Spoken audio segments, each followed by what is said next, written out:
Hi there, I'm Kate Potter. Welcome to Namaste TV. This is a three-part sequence that we're doing on yoga for musicians. I've been teaching yoga for 25 years and just recently I've come into playing guitar. I have that beginner's enthusiasm for playing guitar, which I know a lot of you have for doing yoga. But what I have noticed is that a lot of people who play guitar, like me, they get really wrapped up in their musical instrument and they play and they play and they play. And sometimes they forget about the instrument itself, which is the body. So I'm here for the first segment to teach you about yoga for your hands and your wrists and your elbows. Anybody actually who does anything that's one-sided, or anybody that has a chronic condition of rolling the shoulders forward, which of course stretches the muscles in the back and weakens them and tightens the muscles here. So anybody who's on computers or any kind of device, this will be really helpful for you. But also just anybody who's not really paying attention to the breath. Anybody who has this kind of disconnect with your breath, you're welcome to come along, join in. So the first thing that I want to do is teach you Ujjayi breathing. Everybody smile and breathe. So the thing about smiling is it changes the shape of the throat. Open your mouth and make this sound. Now close your mouth. And you don't have to smile anymore with the mouth, but it's that feeling of smiling with the back of the throat that makes the sound of Ujjayi. You should almost feel it like the back of the skull lifts up in the shape of a smile. So listen one more time to that sound of Ujjayi breathing.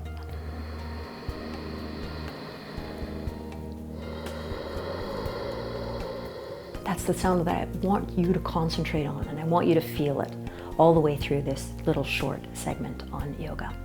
Now I have kind of a hot tip for you here. Anybody that rolls the shoulders forward, listen up. If you have an extra t-shirt on, or get an extra t-shirt on, try this. Roll the t-shirt up and lift the t-shirt onto the back like that, and even use the bottom piece of your t-shirt to kind of roll down over your shoulders. And then you've got a brace that kind of pulls your shoulders back and opens this whole area of the chest. So even when we're working on hands and wrists and elbows, I want you to feel that the chest is lifted. So if that means sitting forward on your chair so you have more of an arch in the back so the chest will be lifted, that would be fine, that would be good. So let's begin. So with the hands, take the fingers interlaced like this, the backs of the hands together, and then pull the heels of the hands down. Draw your hands right up to the chest area and begin your wrist rolls like this. So with breath now, inhale. Change the direction and exhale.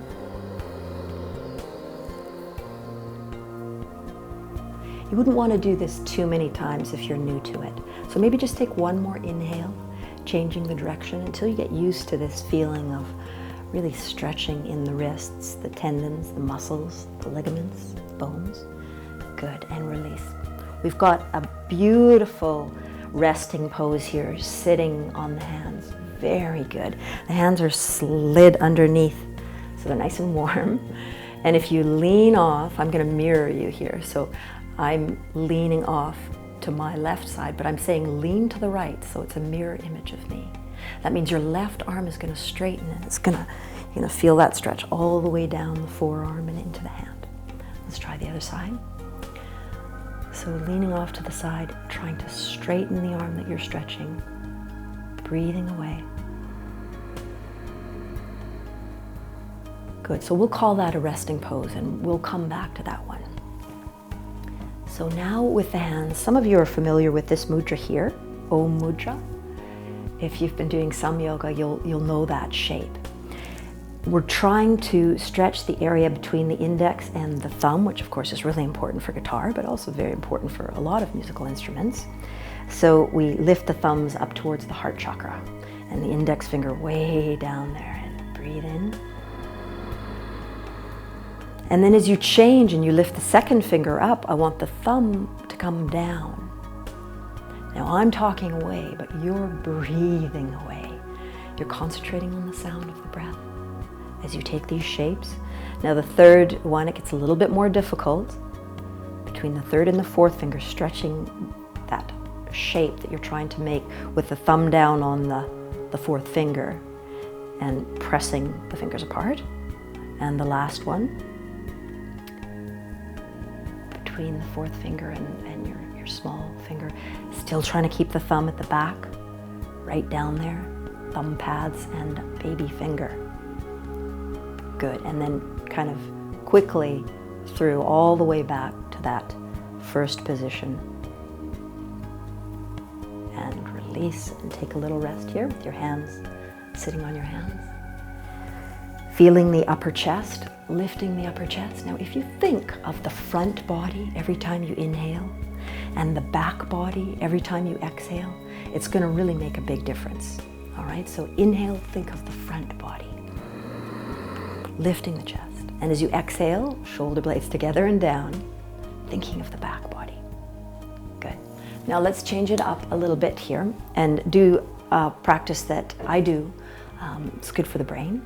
It's good for rhythm. So we're going to go thumbs 2, 3, index 2, 3, 3, 2, 3, 4, 2, 3, 5, 2, 3, 5, 2, 3, 4, 3, 2, 1. Faster. 1, 2, 3, 2, 2, 3, 3, 2, 3, 4, 2, 3, 5, 2, 3, 4, 2, 3, 3, 2. Now changing it, I'm just going to shout it out. 1, 3, 5, 3, 4, 2, 4, 3, 5, 1, 3, 2, 3, 4, 2, 3, 3, 2, 3, 5, 2, 3, 1, 2, 3, 2, 2, 3, 3, 2, 3, 4, 2, 3, 5, 2, 3, and release, come back to resting position.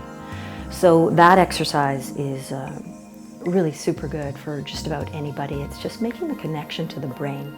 So people that have experienced stroke, and you're in recovery from stroke, you do it, of course, very slowly at first, but then faster and faster. And for those of you that are superstar guitarists, then go really fast. All right, we've got another stretch for the wrist. This is the last exercise for the wrists, and I think it's kind of the most important one. Bring your left hand, so I'm mirroring you, your left hand in front of your right hand.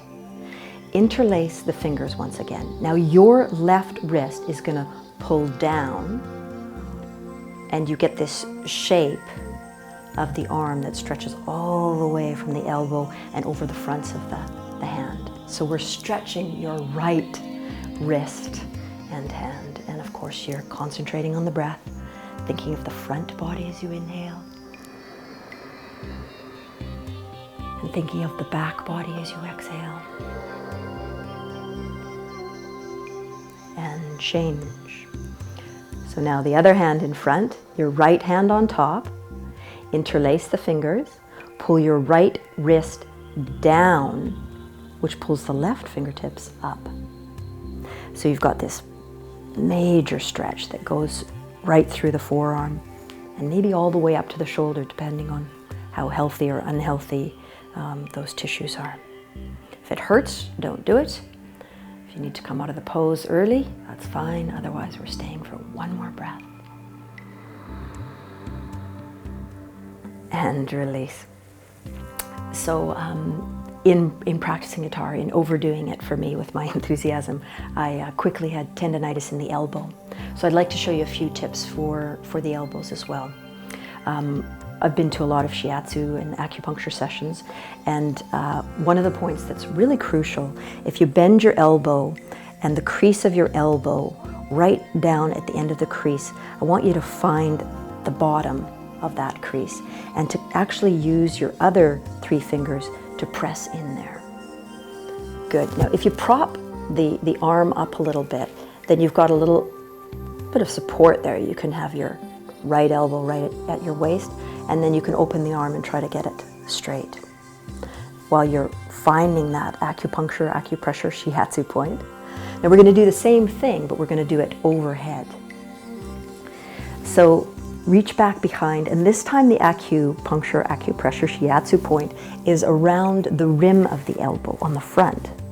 So see if you can find the point. How do you know you've got the point? It's almost like a little, well, it almost feels like a needle. It's kind of sharp. So travel around until you find a point that's kind of sharp. Allow the arm to rest on top of your head. Take your inhale breath.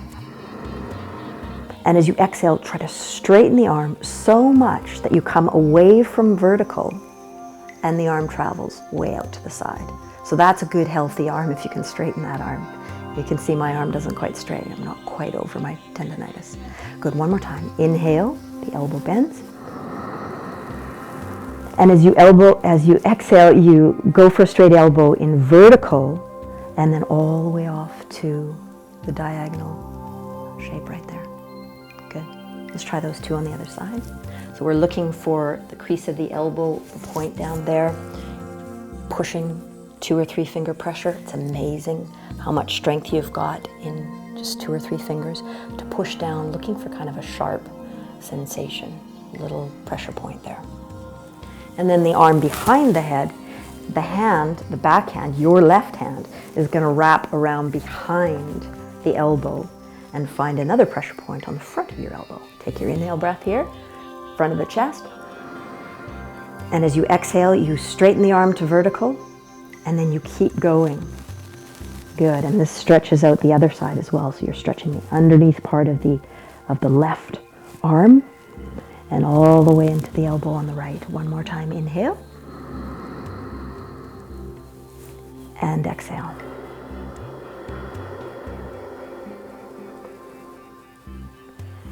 And the last thing that we're going to do today for the forearms, the wrists, the forearms, and the elbows is try to get some of those shiatsu points on the forearm. So I was trying to think of all manner of ways to do that using yoga, and I came up with a really good one. If you put your head right into the crook of the elbow and the weight of the hand drops off the side of the head, then you add the weight of the other arm pulling the hand down, and then you just turn the arm. And the pressure point is actually coming from your head. As you turn the arm, the radius and the ulna, of course, change their shape, and you're getting way in there between the bones. So try that. And if that feels good to you, if it's not too intense, then try it on different places on the arm. Come down a little closer towards your wrist as you breathe.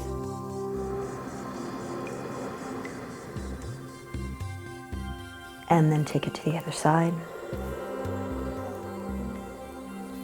So what I'm suggesting is that maybe you just remember one of these exercises, or 2 or 3. But before you play your guitar, you warm up, you get in the habit of actually warming up before you play the piano. And say you've played for a long practice, then maybe after practice you just do a little bit. No big deal, just tune in to the body. Same with, man, you're at your desk all day. If you just tune into the body a couple minutes a day, is really phenomenal, the difference that it would make to your beautiful hands, right? What would we do without our hands? It just takes the loss of one finger or the use of one wrist or the injury to one shoulder to realize how much expression we have in our hands and how much we need. It's really the extension of our heart. So take care of your hands, and we'll see you for our next segment, which is going to deal with the neck and the shoulders. I'll see you next time. Thank you. Namaste.